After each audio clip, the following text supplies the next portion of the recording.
Everybody, we are live here on my phone. Apparently, YouTube changed it so that now you need another software to stream live on the computer. So it's going to be a little bit shaky today, but essentially what we're doing is the Strong Savvy Cyclist and Triathlete podcast is going to be done live here the next couple of weeks, however long we are here in lockdown. The reason I chose to do this is I have gotten just a handful of emails from some of you asking, well, why haven't I put out any content the last couple of days with the coronavirus? So the short answer is there are times where you want to act quickly and be able to respond. So, such as working on an ambulance, I have the skills, I have the tools, I have the training to be able to jump over and get to somebody and help them, or to have a crewmate who can, or to transport them to somebody who can. Whereas with the announcement of Corona and our learning how serious it was and how much we needed to really prepare ourselves and change our lives, that meant that we really needed to take a step back and think about and plan what we wanted to do. So, as Jack Bogle has said, or Warren Buffett has said, when it comes to investing, as right now that there's fear everywhere, don't just do something, stand there. And what this is talking about is taking the time to think about what your response is going to be. I know that across the profession of fitness professionals, it's become very popular the last couple of weeks or days to give away free content. Here we already have tons of free content here on the YouTube channel, the Strong Savvy Cyclist and Triathlete podcast. I now have a book, which is a low entry. We're talking $10 or $20 to pick it up on Amazon Kindle or the paperback option. But really what I want to try and do today is help you understand how should you be able to train, or how should you train through the corona. Now what I'm going to try and do here for this series is be live for each and every day of the week except for Saturdays. Why not Saturdays? Because You don't roll on Saturday, will I'm Shomer Shabbos. What's that one? Yeah, and in the meantime, what do I tell Lebowski? Saturday, Donnie, is Shabbos, the Jewish day of rest. That means I don't work. I don't drive a car. drive a car, Ride nothing. a car, So we're going to take don't Saturdays off Robin. and probably hang out, watch The Big Lebowski, or do something a little bit more chill. But we're going to get 6 days a week of actual live videos answering your questions. So I posted yesterday in the Pathetic Triathletes group asking, hey, with everybody stuck indoors at home, now's a great time to learn about how to train and improve, especially in regards to strength training. What do you need or want to learn about for free as far as strength training? So one of the people there, Steven, actually asked strength and conditioning. He's looking to change his current setup, which is it consists of strength training, consists of 12 weighted squats at 40 pounds, 36 weighted crunches at 20 pounds, and he goes on to list the rest. The idea is to build overall strength. So, Stephen, the answer to this is as follows. When it comes to strength training, there are 5+1 fundamental human movements: push, pull, squat, hinge, press, and rotary stability.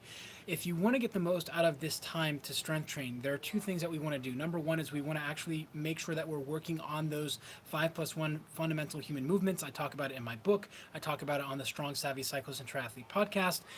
But just going through and doing something like an isolated move like a crunch may not necessarily be the best way to use your time. It can be a great burnout exercise at the end if you really want to feel your abs. What I would recommend to changing your routine is as follows. We can turn your strength training into strength and conditioning by doing your strength training either before or after you're riding your bike or doing your run. Now, the thing is, when you organize these, you want to put whatever your primary adaptations desired are first. So if we're in a run focused block, let's say you were getting ready for a peak race, let's say Oceanside, which was supposed to be in about a week and a half here, which got canceled. Let's say you're planning for the Oceanside half and you're a run focus. Maybe you want to continue doing that run focus, but dial it back, and instead of be doing the high intensity, go back to some base miles or some fartlek or something that is a little bit more challenging but not as structured, to give yourself a little bit of that mental break from building towards a race. Then we would complement that afterward with strength training as follows. We can improve your conditioning by strength training in doing what's called a 2-0-2-0 tempo. Now this is putting your muscles under constant tension. The important thing that we want to do here is we want to be working for 3 to 5 sets, 3 to 6 sets. Some advanced athletes will do 4 to 7 sets of 10 to 15 repetitions of a given movement with a 2-0-2-0 tempo. What's a 2-0-2-0 tempo? The 2-0-2-0 tempo is that you're going through the eccentric portion of the movement. So for a squat, it would be lowering over 2 seconds. and then coming right back up, taking 2 seconds to come back up. And you would keep constant tension on these muscles as you go through these movements. So another variation that is popular for HVT athletes during this time of year, during base, because we are going back mostly to base, is going to be 3-1-3-1 tempo. Now, the reason we wouldn't recommend that now is because even though we're going back to base, you've already done a lot of training. All of us have done a ton of training over the winter. We're in late spring, end of March, early April. So we don't want to go all the way back to base, but we do want to get you to the point where you're able to use your strength training to improve your conditioning. And that's why the 2-0-2-0 is better. By taking out that 1 second pause, you're actually going to be able to keep more tension in the muscles. So you're building tensile strength. You're going to be able to identify where you're breaking down a little bit more, as well as you're going to get a much better end effect on the conditioning side of things. So when you're done with a round or a set, you would rest for 40 to 60 seconds.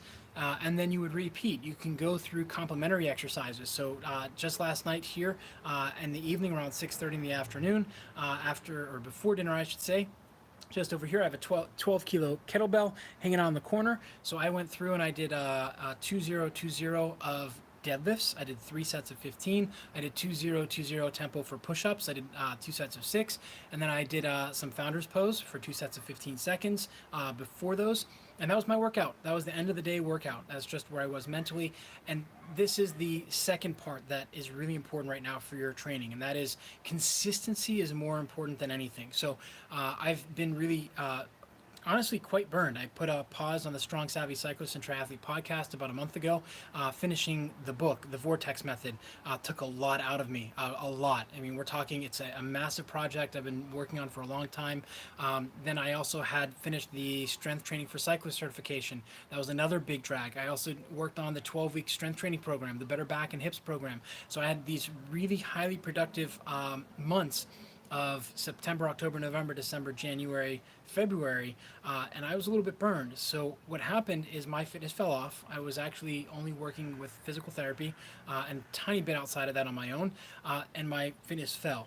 We want to avoid that for you. During any type of health crisis like we have right now, it is really, really important for you to maintain your regular level of training. So even now we're in lockdown, you're still able to go out as a solo for a run or ride. You're able to go out and do that stuff. Of course, we want to be careful. We don't want to do anything risky. So now is not the time to work on your power slides over a cliff or anything like that.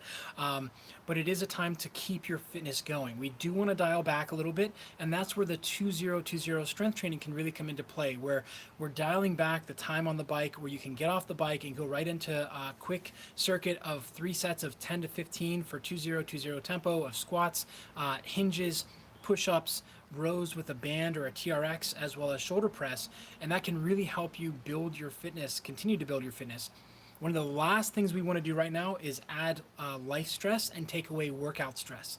The body does not differentiate between regular stress or life stress and workout stress. It treats it all the same. Now the difference is with life stress, you're sitting here wondering what's going to happen tomorrow, or are they going to shut down my work, or are we going to be able to ride next week? That type of stress is going to have a negative effect on the body because you're not giving an outlet for it. So you have all these hormonal changes and you're sitting still. And I'm guilty of this. I've done this. You know, last week I did that. When they announced the lockdown, I'm just getting back into doing personal training sessions in person instead of virtual, and writing training programs. And I was like getting back into it. It was a little bit difficult, but I started to get excited, and then all of a sudden, poof, there it goes. The last thing we want to do is go from having this movement and stress, and where it's stress relief, and getting you to go down to no movement. Now, this is really, really important. So if you're working out at home, you do not need weights to do the 2-0-2-0 tempo. You can do body weight squats. One of my favorite things right now, I actually shared on the HVTraining Instagram. One of the professional basketball players that I work with doesn't have any weights at home. He's constantly traveling in and out of Europe. What we did is we took a reusable bag that he had and we put groceries in it. We literally had him refill the groceries, and he got, I think, 7 to 10 kilos at some point. I think, or 7.1 or 10.7, I forget. And that's what we used for his weight. And that's the type of stuff you can do. So if you don't have a kettlebell at home, you don't have bands, you don't have a TRX, that's fine. The 2-0-2-0, especially the push-ups, give it a shot. Try it now. Try and do a set of 10, 2 seconds down, no pause, 2 seconds up, down, 2 seconds up, 2 seconds down, it's really difficult. And even if you can pop out 15 or 20 push-ups, by slowing it down and doing 2-0-2-0, you're really changing the effect that you're going to have on the body itself. So that's what we'd recommend for strength training and adding the conditioning. Now, the last take home for today, if you are in a municipality that has shut down and said that you are not to go outside at all, don't break that rule. Instead, maybe jump over on Zwift, go for a cruise on Zwift where you push. Try and set a new 5-minute PR. Don't do that every ride, but instead of stopping training or getting that burnout of, well, what am I training for now? Especially triathletes, we don't want to get down that route of where you're mentally burned out because you've been pushing for a race. Change your mentality and say, okay, how can I make this fun and also continue to train as I go along? We don't want to continue doing super high-end efforts unless you find those rewarding, even then once or twice a week at best. Those are developmental days. Again, I talk about this in the book, the Vortex Method, and also in the courses. So the strength training for cyclist certification, we talk about the 3 different types of days. There's a number of other courses you can get. I have the Training Peaks University, Strength Training for Cycling Success, Triathlon Success, but I don't want this to turn into a pitch. I want this to turn into you realizing that you should not take down your training. Instead, we want to look at improving and increasing your training. Really, really important for you to be able to build up. What's up, Dan? What's up, Chris? Thanks for jumping on, guys. Really important for us to make sure that we're continuing to build your fitness. So the last thing I'm going to end with here is if you're a professional athlete, there's a lot of stress out there right now. Italy, the Lombardy region, is really well known for having all of these riders live there. So if you're stuck inside, don't get on the trainer for 4 or 5 hours. You're going to burn out mentally. And that's what we're going to talk about tomorrow, is the mental side of things and how to keep yourself fresh through these trying times. Really, really important. Don't burn yourself out. It's more important to get the consistency. So try the 2-0-2-0 tempo for push, pull, squat, hinge press, rotary stability. The 2-0-2-0 for rotary stability is a little bit tough. You can try like the TRX overhead fallouts, which I don't think I have public. Maybe I'll pop those over. It won't be a fancy intro. It'll just be an average video that I'll open up. Or if you want, actually, let's do this. I'll put that over on the Facebook page, the HVTraining Facebook page. I'll put a link over to that. It's unlisted, but anybody can go over and try those TRX overhead. If you don't have a TRX, you can use a band and a door anchor to do that. If you don't have a band and a door anchor, you can do front plank reach or max effort front planks. But think about outside the box. How do I change my training right now to be challenging and something fresh and new? So again, over the next couple of days, really, really important to keep your mentality open. Chris, exactly. Yeah, when the gym closed, me too, man. I was feeling it. I was like, man, you can ask my wife. I was not in a great place for a half a day. I'm like, what am I going to do now? Like, I was just getting back to some type of moderately heavy lifting with dumbbells. So now I'm doing floor press. I'm doing push-ups, 2-0-2-0. It's very challenging. It's new. So it's changing old things. But again, it's about keeping the fun, keeping the development, and allowing yourself, as Chris is saying, also the break. But now we're at, a week and a half, 2 weeks now, Chris. So we want to try and find a way to continue to build. Maybe start off smaller. So some kettlebell swings, some push-ups, some rows, but nothing crazy, like 2 sets of 10. Dan John has a great book called Easy Strength. So I'd really recommend that you guys look at that as well. I'm not looking to be your only resource. I'm going to give you a number of resources so you can find what works for you. So the Dan John book, Easy Strength, is fantastic. I've used it myself with great results. But what we're going to talk about here the next 5, 10, 15, 20 days, however many it is, Sunday through Friday, we'll have a live here on YouTube. And then when I figure out how to get it up on the Strong Savvy Cyclist and Triathlete podcast, it'll be up there as well. And hopefully we'll get some guests here as well, some fitness professionals, some mental training professionals I've emailed. So hopefully we'll get some yeses back and we'll get some interviews going to get you guys and gals some tips and ways that you can deal with this. But remember, deal with the stress in a good way. Keep moving, keep exercising, dial back. You want to think, change your mentality to think more base, but don't go back to those long base miles. Think over under intervals. We'll talk about that more tomorrow. So that's it for today. We're going to try and keep these around 15 to 20 minutes. And definitely today, my shoulder's getting a workout here holding the camera up. So until next time, remember, train smarter, not harder. And yes, Chris, get back to the basics. Push, pull, squat, hinge, press, rotary stability. Make sure you guys are liking and subscribing down below and send me your questions. This is going to be a daily answering of your questions and comments and making it so that you're getting what you want out of this. So if you found this to be beneficial, as Chris is excited, we're going to get a lot of fun stuff. We're going to get a lot of information. I'm going to take a break for today and start planning tomorrow, where we're going to answer Chelsea's question of how do I add more protein to my diet without adding too many calories. So I don't want to go over what I'm eating, but I want to improve my my protein intake. So we'll talk about that then. Until next time, remember, train smarter, not harder, because it is all about you. Again, like and subscribe, share, and send me your questions. Let's make this as interactive as possible. Chris, thank you for interacting. Dan, you as well. And we'll see you guys tomorrow, hopefully around the same time, but that'll depend on where life takes us in that time. Talk to you guys soon. Thanks, Dan. Keep positive, guys. Talk to you soon.